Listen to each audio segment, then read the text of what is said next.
ወደ መካ እናንተ አምስተኛ ፒላራችሁ ምንድን ነው? ወደ መካ ሄዳችሁ ከአባን መዞር አይደል? እሱ ነው የምታሳየኝ። በቃ ወላሂ እሱ ነው የማሳየህ። ቀጥታ ቀል በቃል መጽሐፍ ቅዱስ ላይ አባን የዞሩበትን አሳየኝ። አዎ፣ ከዛ ሻሃዳ ነው አይደለ? አዎ፣ አነስ አንድ ያውጣለት። ኦሪት ዘጸአት ምዕራፍ 5 ቁጥር 1 ያውጣለት። ባይብል አፕ ላይ ግባና እንዳውጣለት ቁጥር 1። አዎ፣ ታች ከግባና ወደዚህ ስትሮንግ ወርድ የሚል የለም 2287 የምትለዋን ቁጥሯን ተጫናት። ከታች 2280 ከታች ጋር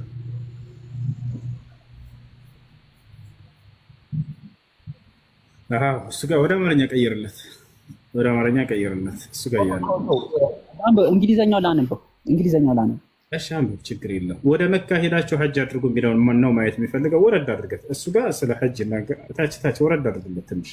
ትንሽ አውርደው እታች ትንሽ እስርህ ጋር ጣትህ አጠገብ አሁን እሱ ጋር እንትን በልለት። ያ ሜክ ኤ ፒልግሪም ቱ መካ ያሰና ያውና ስጋር ካረሳ ታየው ያውና ይታያል። እሱ ጋር ሜክ ኤ ፒልግሪም ቱ መካ ወደ መካ ሄዳችሁ ሐጅ አድርጉ። ይህ ምን ላይ ነው ያለው? ኦሪት ዘጸአት ምዕራፍ 5 ቁጥር 1። ኦሪት ዘጸአት ምዕራፍ 5 ቁጥር 1 ባይብል ሀብ ላይ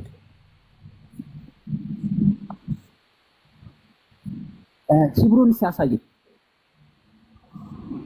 የሂብሩን ቀጥታ ወደ እንግሊዝኛ እዚያ ጋር ቀይር። ያውና የሂብሩ ቃል እዚህ ጋር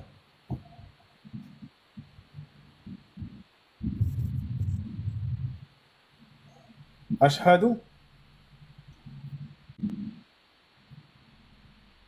አማርኛ አድርገውን እኛ የምናንብበው እያሉ ነው። ወደ አማርኛ ቀይርላቸዋል። እዚያው ላይ አረብኛ እኮ ነው የሚለው። ኧረ እንግሊዝኛ አብሽር፣ ወደ አማርኛ ቀይርላቸው እዚያው ላይ። አረቢክ ያወጣው አረብ ችግር የለውም። እንትን ላይ ያስቀምጥልሃል፣ በእንግሊዝኛ ያስቀምጥልሃል። አረበኛውን አይደለም።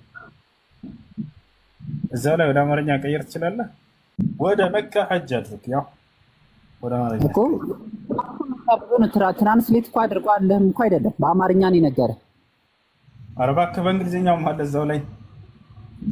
እንግሊዘኛው አረብኛ የሚለውን ብሎ ነው ቅድም ያወጣው። አረቢክ ብሎ ነው ያወጣው። እዚያው ላይ እንግሊዝኛ አለለህ እያለህ እኮ ነው ወገናችን። እኮ በተለያዩ ቋንቋዎች ስትቀይረው ጊዜ ሐጅ ስለማድረግ ነው እየተናገረ ያለው። የአረብ ክርስቲያኖች አሉ ለምሳሌ አይደለ? ይሄንን መተው እዚህ ሲያነቡ ጊዜ ይህን ቃል ነው የሚቀመጥላቸው። የዓለም ላይ ያለ ክርስቲያን የሚጠቀምበት የራስህ ባይብል ሀብ ነው። እዚያ ላይ ስትገባ ጊዜ ያው በእንግሊዝኛም በአረበኛም በሁሉ ቋንቋ ያስቀምጥልሃል። አንዳንድ ቦታዎች ላይ የሚገርምህ በአማርኛ ሁሉ ብሎ የሚያስቀምጥበት ጊዜ ቦታ አለ። ስለዚህ ይሄ ስንተኛው ፒላር ነው ማለት ነው? ኦሪት ዘጸአት ምዕራፍ 5 ቁጥር ማነው? አምስተኛው የእስልምና መሰረት ነው እሱ። ይሄ አምስተኛው የእስልምና መሰረት ነው። አራተኛው ምን ነበር?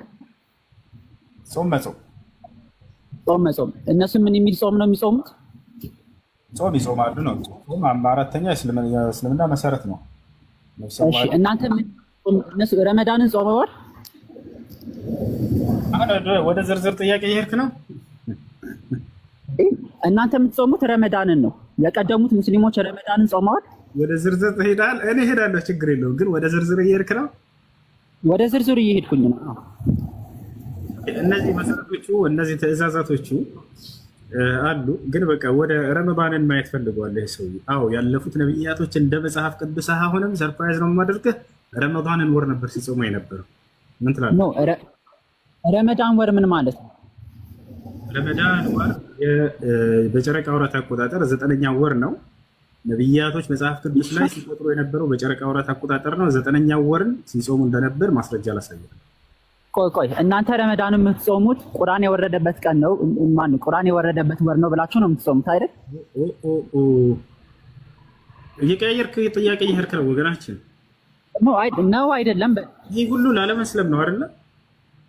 እኔ ምን እንዴ አሁን እኮ የያዝነው እኮ እውነት ነው። እናንተ ረመዳንን የምትጾሙት ትእዛዝ አሳየኝ። አሁን ወደ መካ ሄዳችሁ ሐጅ አድርጉ የሚለው ነው የቀረኝ። ከዛ ሻሃዳ አልከን ጨረስክ። እና እሱን ካየህ በኋላ ደግሞ ተመልሰህ ጾሙ የትኛውን ወር ነው ሲጾሙ የነበረው? ይሄ መካን እንዳብራራሃት አራቱንም አላብራራኸው። እሺ አሁን ረመዳን ላሳይህ። እሺ የረመዳንን ወር ሲጾሙ እንደነበር ነብያቶች አሁን መጽሐፍ ቅዱስ ላይ ባሳየህ ሻሃዳት ይዘህ